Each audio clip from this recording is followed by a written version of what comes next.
That's our mic.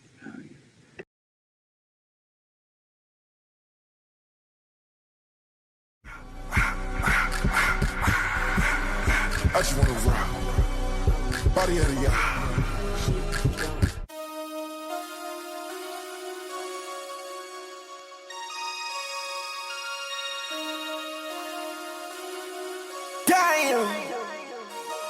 Damn.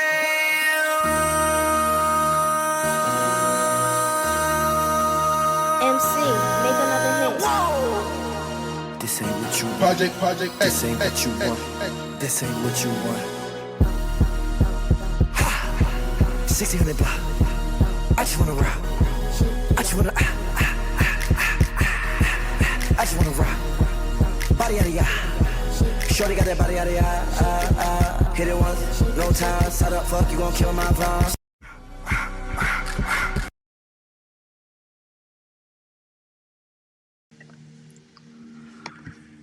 Welcome back to the podcast, guys. This is Tyler here with one of your hosts.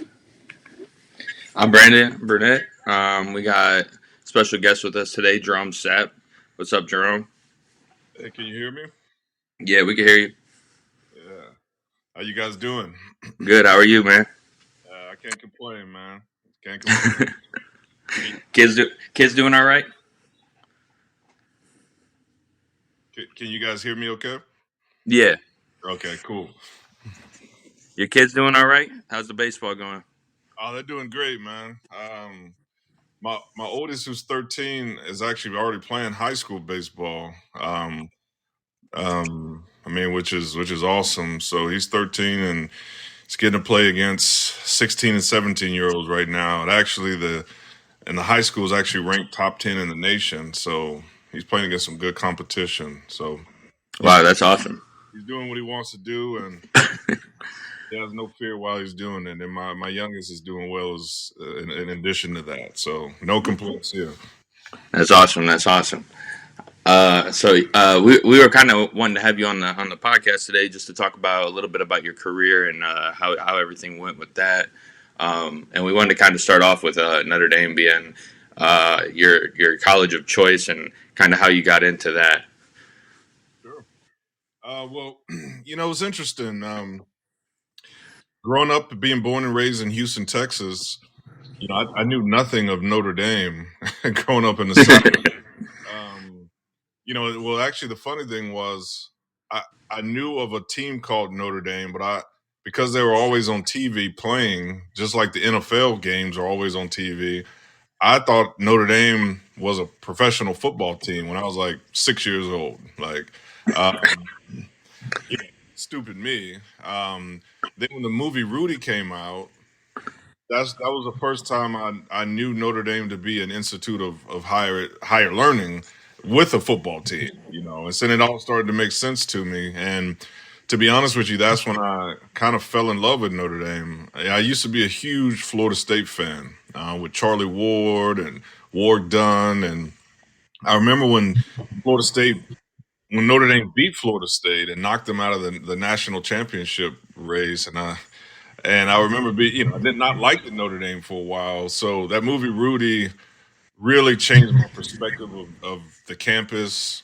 the tradition, the aura of Notre Dame, and that's why during recruiting it was hard to say no to Notre Dame, even though I think I was the number 4 ranked player in the nation and the number 1 player in Texas. So I had everyone recruiting me, which was a crazy experience, but I just couldn't say no to Notre Dame. So when you were at Notre Dame, did you feel kind of at home or did you feel a little out of place? A little bit of both, man. Like, coming from Houston to South Bend was definitely a change. Not only obviously weather, but just socially. Just literally socially, it was a huge thing. But the cool thing was, man, I went to a high school that was very diverse, and I was friends with everybody. So the weird thing was, I think it took me a little bit to adjust to Notre Dame, not because I was uncomfortable, but I felt like a lot of the student body was kind of uncomfortable with me. because they probably never been had to live with or went to school with a black dude before, which a lot of them literally told me that. So they didn't really know how to act around me, which is funny. Um, so it took. I feel like it took, especially my roommates and dorm mates, a little bit of time to adjust to me, this southern black kid from Texas.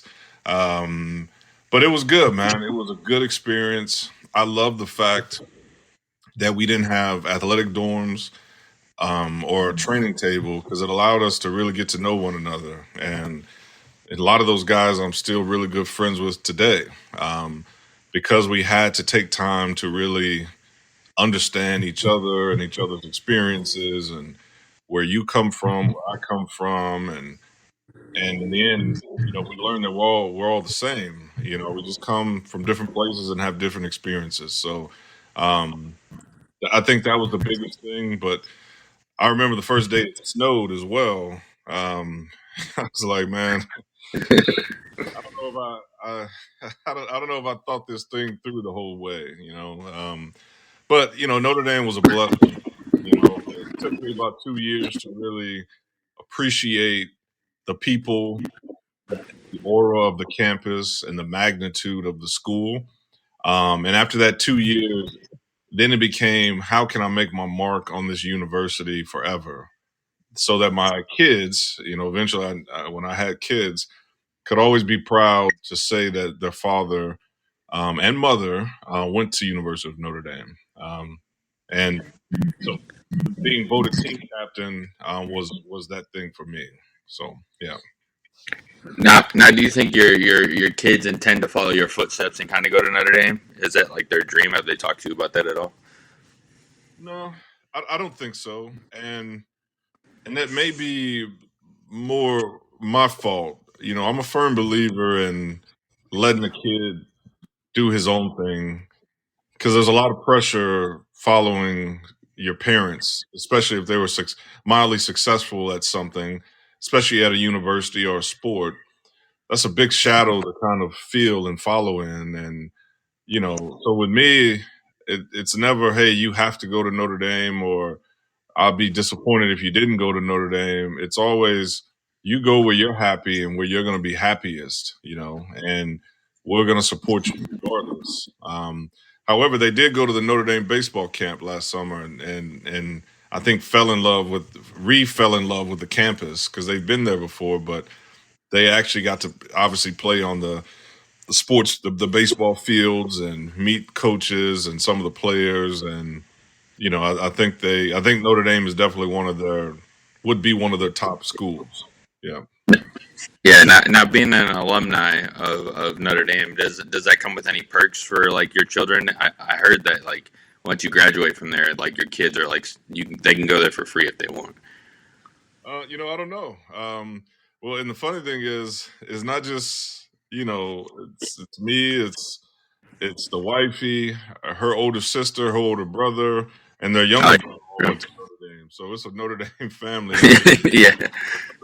Her my wife's younger brother, actually played football at Notre Dame as well, and he married Skylar Diggins. So it's a Notre Dame family for sure. But we've never had an offspring old enough yet to try to go to Notre Dame. I think so. I'll let you know how that goes though. Oh Hopefully, yeah, yeah. for sure. I mean, we that was when me and you came into contact. Was actually when your sons were in town for Yep.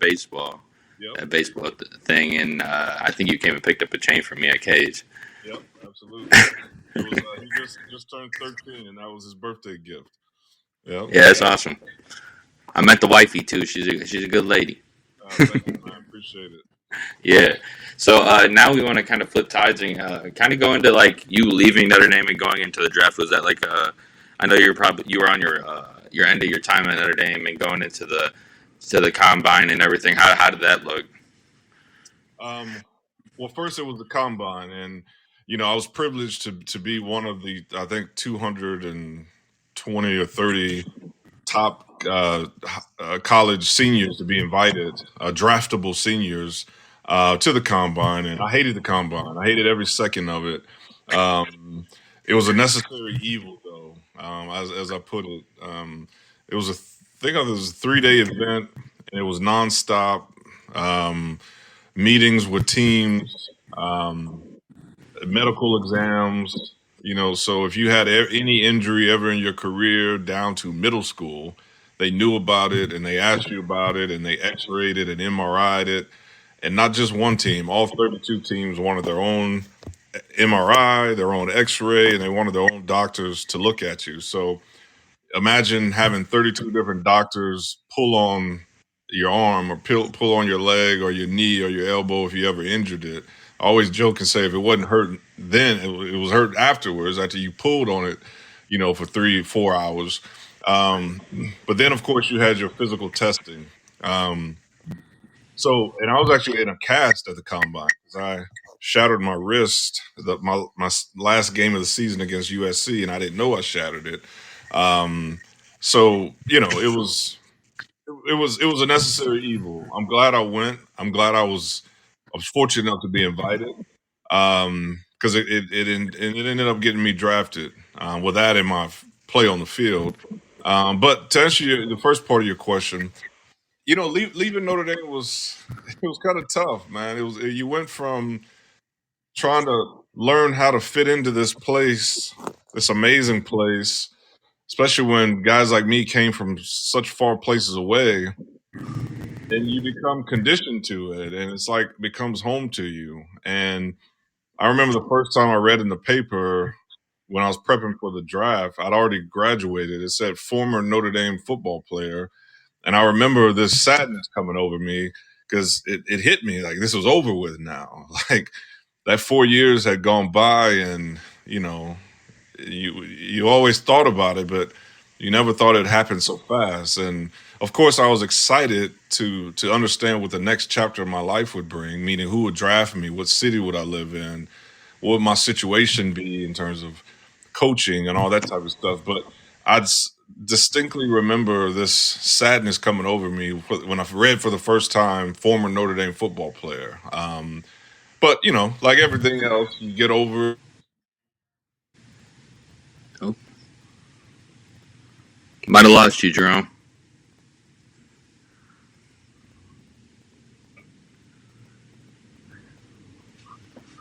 team Oh, to be. There you go. So they passed on me, and I think that's one of the greatest things that could have ever happened to me, because it allowed me to have this chip on my shoulder. I remember watching some of the draft and seeing all these safeties go before me that I knew I was better than. And in fact, I quit watching the draft. I was like, man, at this point, I'm, I'm just making myself mad. So I remember my brother and I went to go play basketball at the park, and my agent called me. He was like, "Hey, the Ravens are about to draft you. Are you by a TV?" And I'm like, "No, I'm not. I'm on a basketball court," um, which probably wasn't a good idea. Um, I remember getting a call from Ozzie Newsome, the GM of the Ravens, saying, "Hey, we're about to draft you. Welcome to the Ravens. We've been following you, and we think you'd be a great addition to this defense," which was an all-time historically great. So I remember being excited about that, and I remember my second rookie minicamp. I had to leave and go graduate Notre Dame. I remember actually flying back the night before, graduating, then hopping on the plane so I could make the second practice. Um, I remember on the plane thinking, "Man, this is what it means to be a pro athlete. You got responsibility." I couldn't hang out with family after graduation. I couldn't take all the pictures and enjoy the moment. Well, I mean, the moment was internal. That was an internal joy. But I couldn't enjoy the moment with family. I had to literally go straight to the airport, hop on a plane to make the second practice in Baltimore from South Bend. So to answer your question, it was great, man. It was a dream come true. But I remember thinking it was a long journey, and this was a good ending or start to the middle of the journey. So yeah. So how was it living in Baltimore? Was it a little more big city type vibes, or was it kind of more towards like what you're used to being from used to? Um, you know, Baltimore was interesting, man. It was, and I think anyone who's ever been there or lived there would understand what I'm saying. It's a big little city. There's a lot of people who commute there from Virginia, from DC, from other parts of the East Coast, and it's actually not that big of a city. And I also remember how certain parts were very grimy. Like, I mean, I grew up in the hood of Houston, and I remember being like, "Damn, this is the hood over here." You know what I'm saying? Like, and even the police would tell us, "Hey, if you're downtown Baltimore, don't stop at red lights. Just slow down and look both ways and keep going." Just because they'll jack you. But I remember how amazing the people of the city were and how passionate they were, and they were my type of people. They welcomed you. They were hardworking, blue collar people. You know, and I mean they worked for everything they had, and that that reminded me of my mother and my family. I came from nothing, and everything I had, I worked for, and everything my mother provided, she worked double for. So I love Baltimore from the second I stepped off the plane. Just the people, the food, the attitude, and then So to answer your question, it was a big little city that I loved, and the city, the defense took on the personality of the city.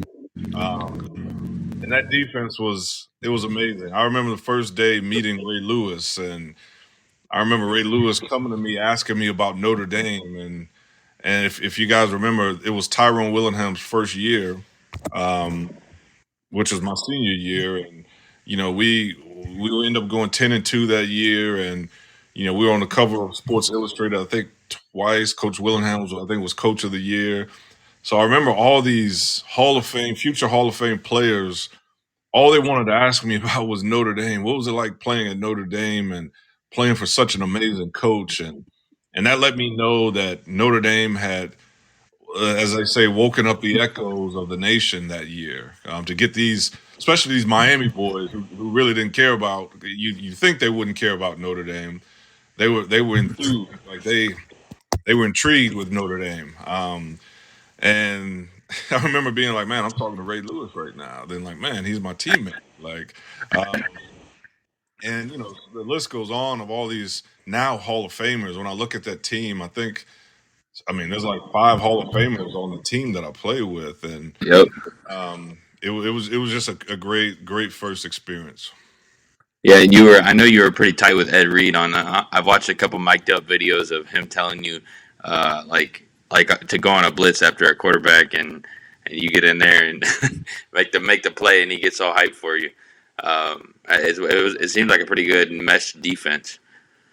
Yeah, the thing about that defense, and it's very rare. It's very rare for you to have that many, first of all, personalities. I mean, we always used to joke. We probably had 5 or 6 guys on that defense that could have had their own TV show, and each of the shows would have been hit shows, just because the personalities could carry it alone.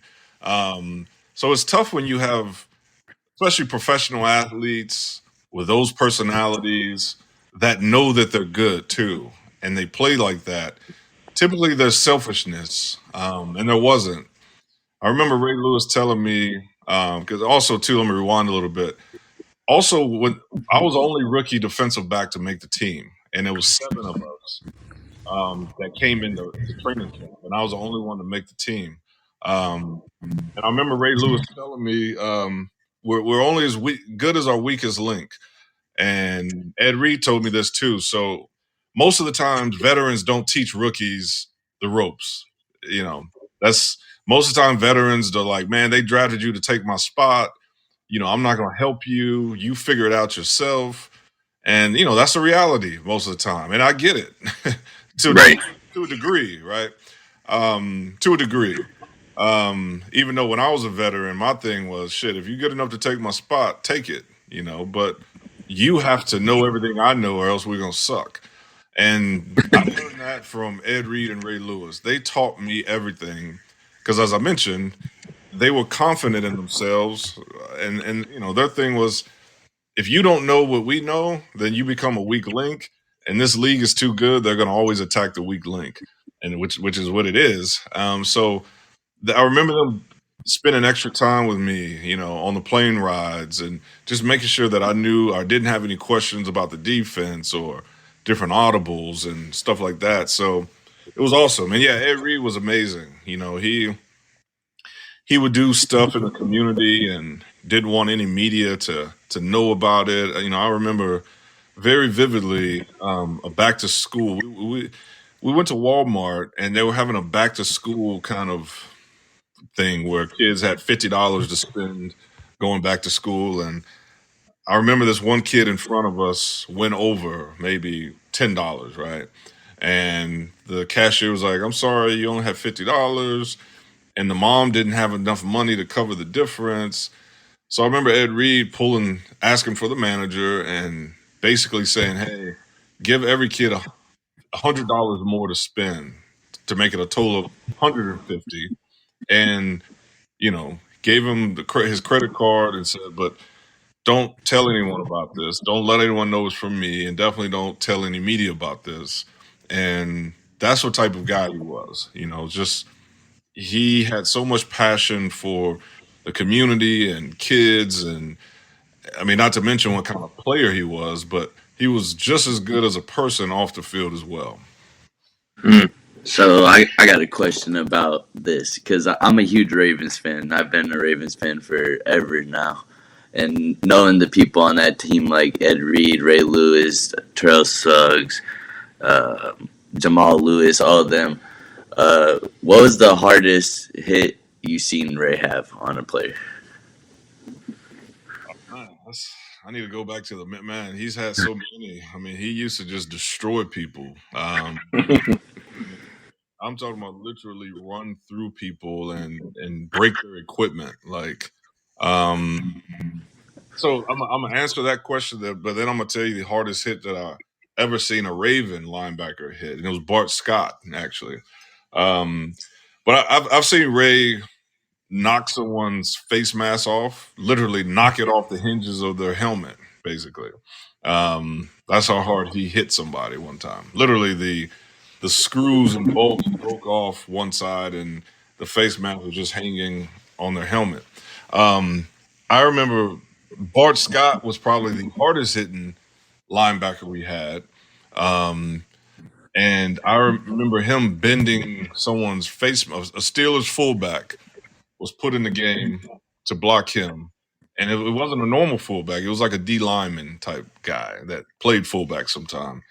And it was ISO up the middle, and him and Bart went heads up. And I remember the dude falling down and wobbling and needing to be helped off the field. And I remember seeing his face mask, and it was bent in. Like Bart literally bent this iron face mask in. Like that's how hard the collision was. Like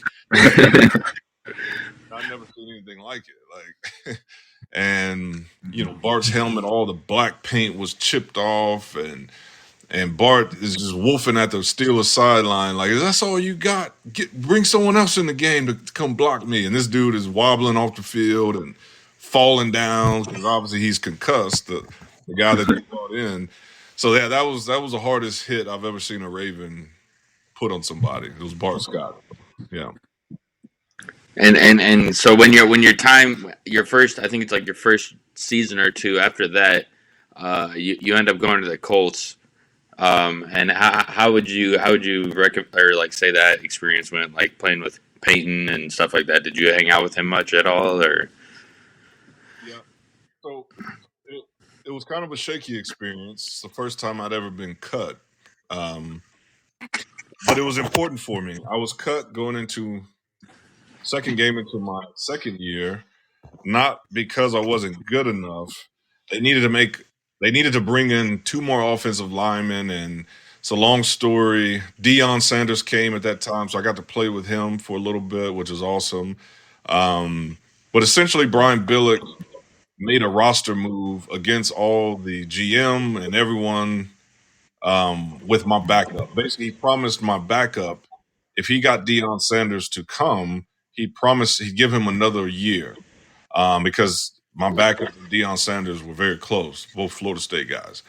So, needless to say, Brian Billick released me because he made that deal with my backup, which sounds crazy, but it's actually written about, which is crazy. I'm glad that truth came out. So getting to the Colts was crazy. It was interesting but crazy. I remember the day I was cut, I was at home and it was kind of surreal. Like you hear about that, but when you're coming from college, you assume that you're going to play with these guys your whole career, almost like college, right? You come in with these group of men and you leave with them. Actually, in college, you come in and y'all are all boys, but you leave as men. But you have that same feeling of family, kind of a naive feeling. So when they release you, it's kind of like, man, this I don't know this feeling. This is especially for an athlete, you tend to personalize it, make it personal when all it is a business transaction. So I remember sitting at home and Coach Dungy called me and was like, "Hey, this is Coach Dungy, head coach of the Colts." I'm thinking like, "Yeah, I know who you are." And he was like, "Hey, we wanted to take you in the second round, but we ended up taking Mike Doss instead. But now we have an opportunity to grab you, and we're not gonna miss this opportunity." So they signed me that night. I was on a plane ride 2 hours later to Indianapolis, and ended up playing. That was on I got there on a Thursday, then I ended up starting on a Sunday against one of the greatest games ever. It was a shootout between Brett Favre and Peyton Manning in the RCA Dome. And the crazy thing, I was player of the game defensively that game. It was awesome playing with Peyton Manning. I tried to learn a little bit from each of the great players I played with, and Peyton really taught me how to be a professional. Like, you know, he was a compliment pro. He was a field general. He was, all the cliches. The first one in, last one to leave. He didn't ask of you what he didn't demand of himself. You can go down the list, but that was him. And I think probably the greatest quarterback ever. Not the greatest winning quarterback ever. That's Tom Brady. But in terms of just this guy was born to play quarterback. He knew, I would watch film with him sometimes because, it's a big misconception. The quarterback and the middle linebacker aren't having a battle during the game. It's the quarterback and the safeties because the safeties tell the quarterback what defense, secondary defense you're in. And obviously the safety is reading not only the quarterback but other things. But so I used to watch film with Peyton, and he'd watch one play 40, 50 times, and he would chronicle everything, like every player on the field did, and he chronicled what down the distance it was. He chronicle when you jumped, what did this other guy do, and how can I get you to show your hand so I know which defense you're in, so then I know what to check to. So theoretically, you can never be right. And I always tell people, most quarterbacks, you know, they hope that they run a play and that they make you wrong, right? Or they hope that they beat you and you're wrong on it. Peyton Manning would make you never be right, basically.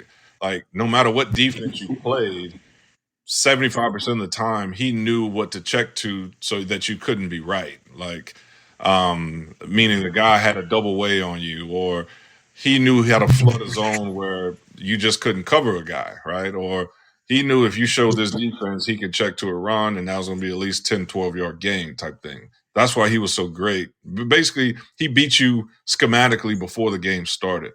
And sitting down watching film with him let me know like I didn't know anything. Like this dude was on a whole nother cerebral level. It was almost like he was a savant for football, for quarterbacking, and what he I mean, it was on a different level.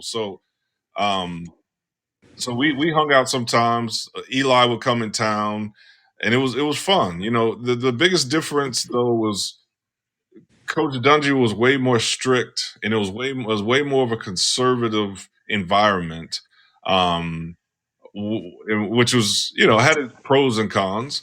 Whereas the Ravens was more renegades. It was more with Brian Billick, the head coach. He treats you more like a pro, like a man. For example, there was no bed checks in the Ravens the night before the game. Like with the Colts, there was a bed check. Literally, they'd come in your room, look under your bed, look in the shower, make sure you weren't hiding anybody.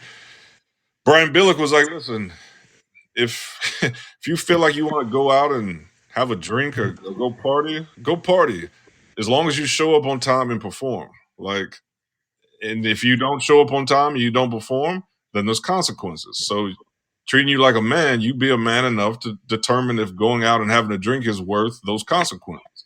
So, um, which fit, different personalities, one thing was better than the other, or, but it was good though. Coach Dungy though was way more of a human. I mean, if you know anything or read anything about Coach Dungy, everything you read is true. Like he is literally what I mean. He come in the building, and the first place he stopped is a training room to see all the injured guys, and he pull up a chair and talk to each one of them for about 2 to 3 minutes, just letting them know he's thinking about them. He hopes they get well. How's their mental? How are they dealing with this? And for a player, that means a lot to you because you're a disposable asset. You know that. Like this is what you are. If you get hurt, they're just gonna put someone else in. They're just they're literally always looking for your replacement. So when you have a coach of his stature that spends that type of time with you and letting you know that to him you're more than that, um, that means a lot, and that's why guys respected him so much and still do. And playing for Coach Dungy, you wanted to win for him, which is very rare at that level. People want to win for a lot of other reasons. It's typically not because of the head coach. So I was very fortunate to play for such a man as Coach Dungy, and obviously from a winning standpoint, playing on those Colts teams. I mean, I'd never seen anything like it. Just perfection. You're talking about, speaking of Hall of Famers, you have Peyton Manning, you have Edgerrin James, you have Marvin Harrison, Reggie Wayne's a finalist, Hall of Fame finalist, and will be in next year. Now, then you'll have Dallas Clark, tight end. You had Dwight Freeney, that's going in this year. Robin Mathis, who I think will go in next year. Like that team was stacked with Hall of Famers, and they practiced like it was a final exam. Like if you drop a ball, which on my 2 years there, I don't think I seen 5 balls hit the ground in practice. But if it did hit the ground, they did it over. They did it till they got it right. And that was the mantra. And that's why they were so great. We were so great as a team, especially offensively. So that team was awesome, man. I learned so much from those players, specifically Peyton Manning. Learned a lot from Edgerrin James too. A lot of people saw his gold teeth and dreadlocks, but to be completely honest, Edgerrin was probably one of the most intelligent people I've ever met in my life. All he did was read, and I'm talking about thick books. He'd read a book a week, and if he wanted to know something, he'd add a book and read about that. He was a fast reader, and as a result, like he's one of the wealthiest ex NFL players out there because he has several businesses. He's smart with his money, and he's just an intelligent person. The gold teeth and the dreadlocks was a facade for him. Um, so yeah, that experience in Indianapolis was incredible. So in 2006, you made your return to Baltimore. How was it? How was your mindset during that process? It was good because I I grew up, getting drafted to Baltimore. The crazy thing, there was two Notre, was it two or three? It's actually three Notre Dame guys on that team: Anthony Weaver, Javen Hunter, and I forget it was one more that I went to Notre Dame with. They were older than me, so I was almost like a little brother to them. I didn't have to really come out of my shell much, right? But when I got to Indianapolis, I didn't know anybody, and in fact, Vontez Dove, who I played with, cornerback, got cut to sign me. And literally, I remember the day I got to Indianapolis, and I know you're asking about Baltimore, and I'll get there. But when I was coming in the facility, Vontez was coming out because they just cut him. But that's a microcosm of the league. It's business. Like two friends coming in and out. He's leaving because of me. But when I got back to Baltimore, I was more mature. I was more of a professional. I'd learned to study film. I'd learned to take care of my body better.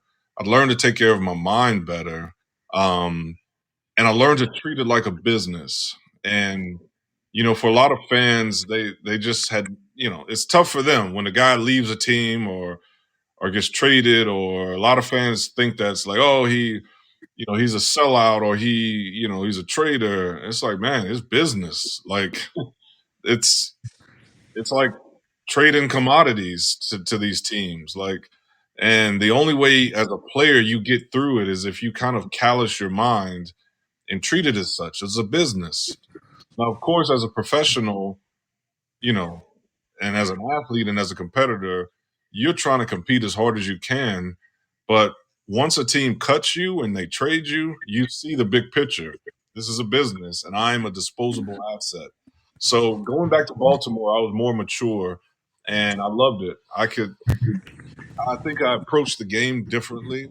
Um, and I really enjoyed those next 2 to 3 years that I played with the Ravens, because I was, as I mentioned, more mature and was able to absorb a lot of the things better than I was my rookie year. Um, Not that I didn't absorb them badly my rookie year, but we all know when you have a different perspective of something, a more positive, broader perspective, usually you see things better. So, but it was awesome. I mean, the sad thing is, the Colts traded me in the preseason of 2006, and then they ended up winning the Super Bowl that year. So I just missed the Super Bowl with Indianapolis, but I was so happy for Coach Dungy and all my teammates. And the crazy thing is, Indianapolis beat the Ravens in the playoffs, so I had to play against a lot of my friends, which is also pretty fun. But it was a good experience. I was more of a part of the defense. It was a good time. I was gonna say in that 2006 season, you guys were 13-3 and then lost in the first round to the Colts. I was gonna ask you about that. How was it losing to them specifically? It was bittersweet. But you know, Peyton Manning is in that offense. It was tough, and I think we held them to all field goals that game. I mean, because our defense, I think statistically, we were one of the best ever that year too. I mean, statistically, that year, I think we're number one in most categories. So we did the best job against Peyton Manning. Yet they still scored, I think, 15 points. Well, 15 points. It was all field goals, I think. And our offense couldn't get going. So it was bittersweet, as an athlete, as a pro athlete, that's the way the ball bounces sometimes, and sometimes it's just not meant for you and your team to make it another week in the playoffs. Sometimes that's it. Like, and it was always one of those things. If I were to lose to anyone, I would want it to be the Colts, because I knew all those guys, and I knew, the year before, Coach Dungy's son committed suicide, and that derailed us. I think that 2005 Colts team was the best team ever and should have won the Super Bowl that year.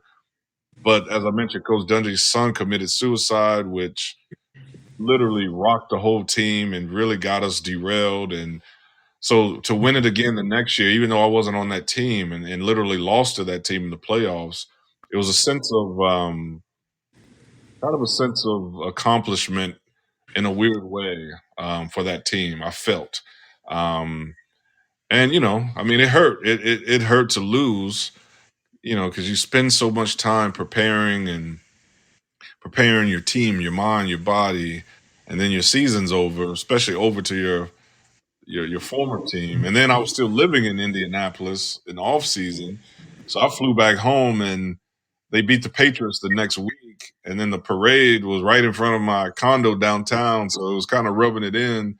But like I said, it was more. It was more. I was more happy than anything, just for the people that finally got to make it to a Super Bowl. Hey, Yeah. hey, Jerome, this is Brandon Senior. Senior, how you doing? Good. How are you? I'm good. Hey, I just had a quick question. I was going to kind of backtrack for a second. When you were in your college career, and this is kind of a little bit off the topic a little bit, but when you were in your college career and you had Coach Davey to start your career, and he probably recruited you when that transition happened between Tyrone Willingham and him. How was that? Because Notre Dame generally back in the day didn't really turn over a lot of coaches. Davey was right after Holt. So Yeah. how was that transition? I mean, that's one thing that I should have chimed in earlier, but just wanted to kind of pop in and ask you that. You know, it was one of the greatest things that could have ever happened to me and to Notre Dame football. And now that I'm older, I'm very careful about criticizing coaches, especially Notre Dame coaches, because I think they are under some of the most pressure of any collegiate coach. And I know for a fact Coach Davies was under a lot of pressure to win. And when your livelihood depends on a bunch of 18 to 22-year-olds at a place like Notre Dame, it can become very stressful. However, Coach Davies made football miserable for all of us. And I think now that I'm older, I can see, he was stressing and he was irritable, and football just wasn't fun. And I don't think it was fun for his coaches around him. Definitely wasn't fun for the players. And the difference between Coach Davies and Coach Willingham was night and day.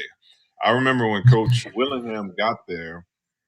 Well, first of all, before I get to that, for example, there were so many players that were underperforming under Davies because he wasn't developing them right because he was so stressed out, and his coaches were so stressed out because he was so stressed out.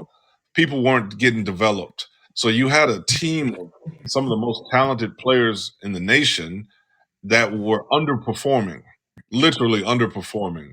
That next year, when Coach Willingham came in, we had a first round pick with Jeff Fain, and I mean, I think most of that defense got drafted, and most of the offense got drafted too.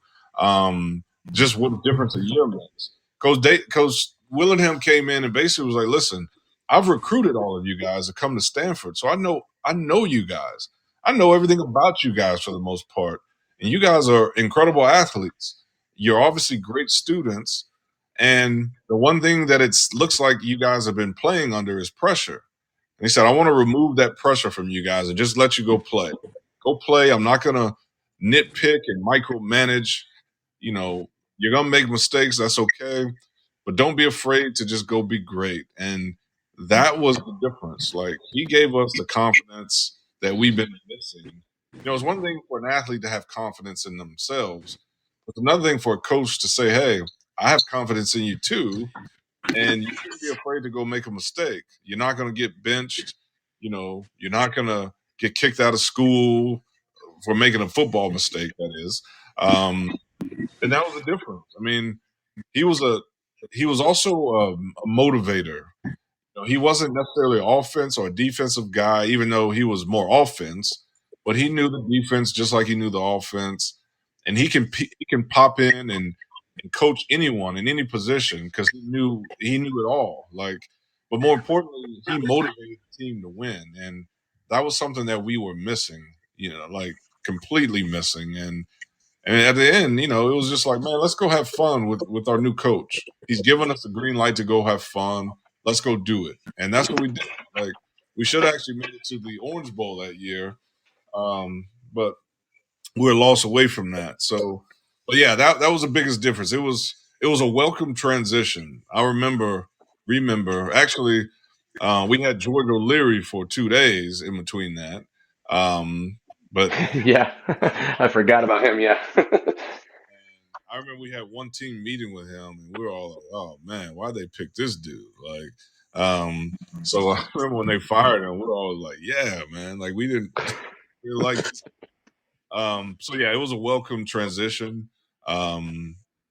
and I Is that think what got the secondary more, I guess, relaxed? Because like you had, Vontez Duff and you had Shane Walton. I mean, that was like the defense right there. Like yours, the secondary is what made the defense that whole year because you guys like led the nation in interceptions and yep. returns and things along those lines. So it's one of those things where it's like, did it just being loose is what did that, or did you have better coaching on the safety end and the corners, or what, Well, that's what a was great that? question. Both. Our coach, Coach Walters, was an NFL coach. Coach Willingham brought in several ex NFL coaches to coach us because he knew what kind of talent we had, and he knew he needed or we needed to be pushed to a new level to match the talent potential that we had. So he brought in Coach Walters, who coached for the Vikings, and he treated us like pro athletes. Like he pushed us like pro athletes, and that was the difference. Like so, not only were we more comfortable, one we were older, more mature, but more importantly, we were coached like pro athletes. Like I mean, we always laugh. We tell Coach Walters, Coach, we can't spend this much time. We got to go to class. And he was like, "Oh yeah. I forgot y'all not in the NFL yet. Yeah. Go to class." Um, but he literally coached us like he would coach pro athletes, and a lot of the techniques that we played were techniques that we did in the NFL, just because a lot of college kids couldn't handle it.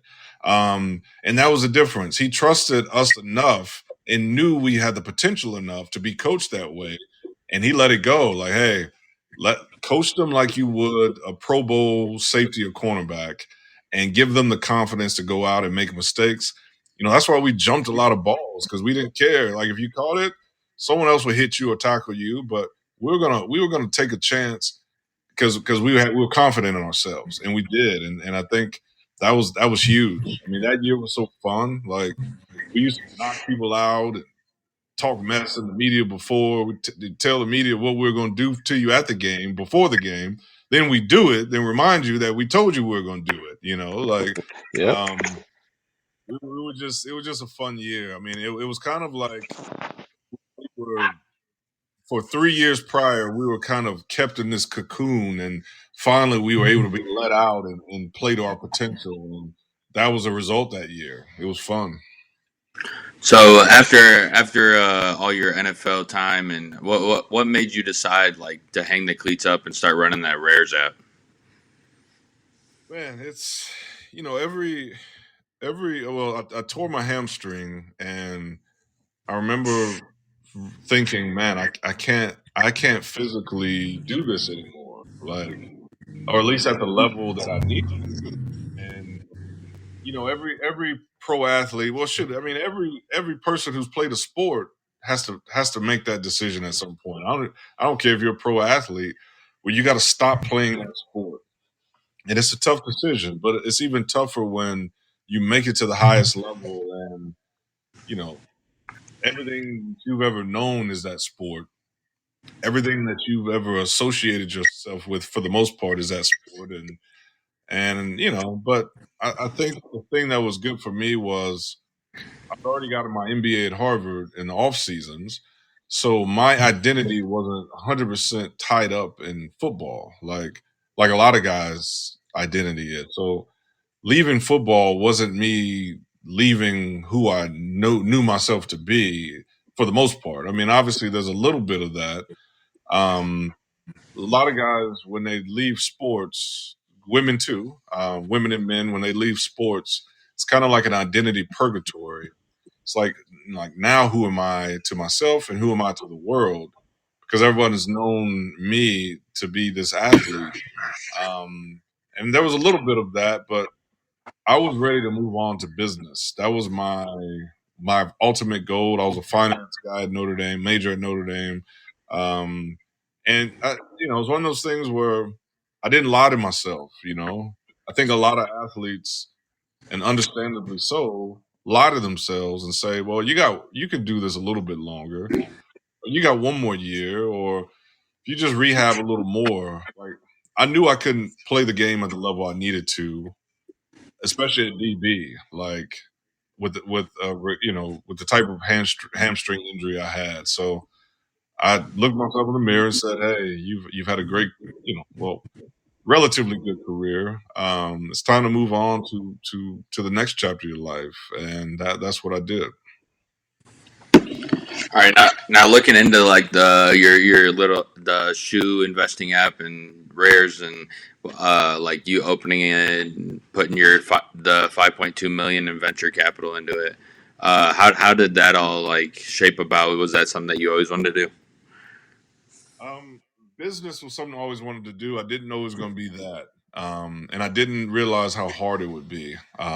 It's probably one of the hardest things I've ever done is to start a company from scratch from an idea. Then get people to believe in that idea and give you money for that idea. Um, and I think my time as an athlete helped me for that. Well, the biggest thing is taking rejection. You know, learn that someone telling you no is not personal. Like, it's not a personal thing. It's no, and no doesn't mean no, it shouldn't happen. It just means it's a roadblock. It's a temporary thing, and you know, as an athlete, you're constantly told no, or you're not good enough, or you're not worth this. We're gonna give you this. You're not worth that, and so you learn to deal with it as a business mind, and not an emotional mind, and that's what really helped me with my tech startup. I was told no 87 times, but each no became kind of like fuel kind of, and I knew at a certain point it would be a yes if I could be tenacious about it, and finally got a yes, and that one yes turned into 50 yeses, and we raised, I believe, to date, I believe it's 6.8 million, and we're growing and growing. The platform was actually voted best platform in our space last year, so it's been good. It's been a grind, and it's still a grind, but I think to fill that competitive void sports left, I chose business to compete.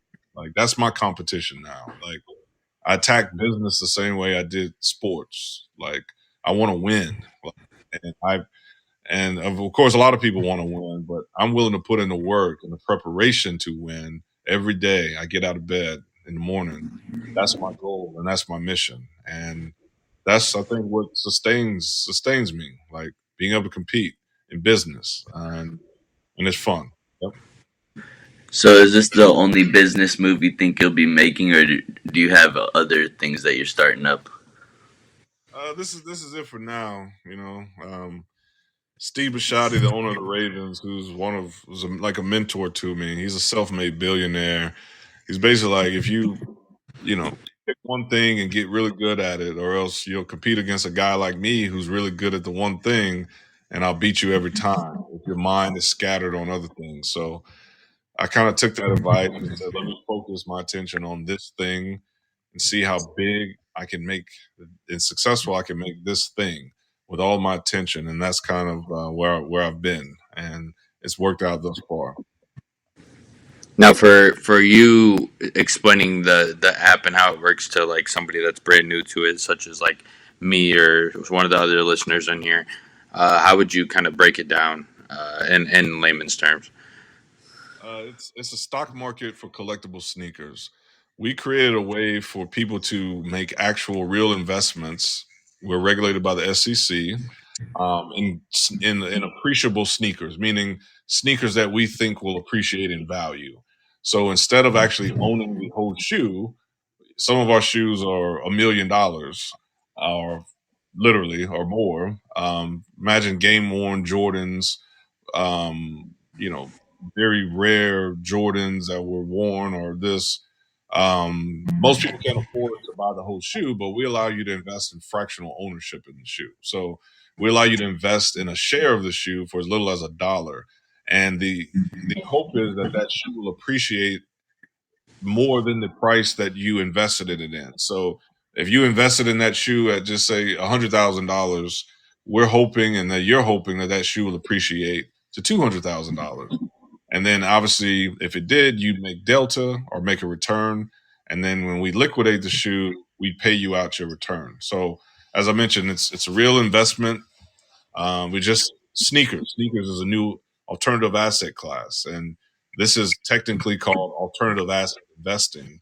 And we're the first to do it with sneakers. Like I said, collectible, high value sneakers that have a great chance of appreciating.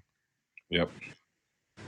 Yeah, that's a super unique way to look at like kind of like it's almost like a stock market comparison, but into like a physical object. Um, so I think you took a real interesting spin on that. I watched a couple of the news segments you did. I think it was with like was it CBS or something like that. Uh, and I watched that.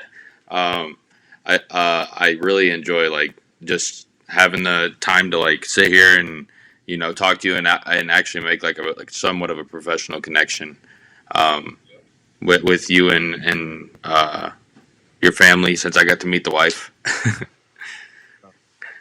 So Man. so what's up?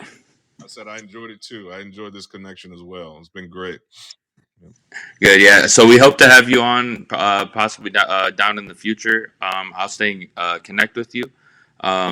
Yet again, appreciate your time. I hope the best for your family, your kids, and yourself, obviously, in the business. I'm gonna have to definitely look into the Rares app and possibly invest into some shoes. Hey, that sounds good, man. And thanks again for having me. And I enjoy this show, and I'll be rooting for you guys, man. I appreciate it, Joe. Nice meeting you. Talk soon. Take. We'll be signing off now, Jerome. Take it easy, man.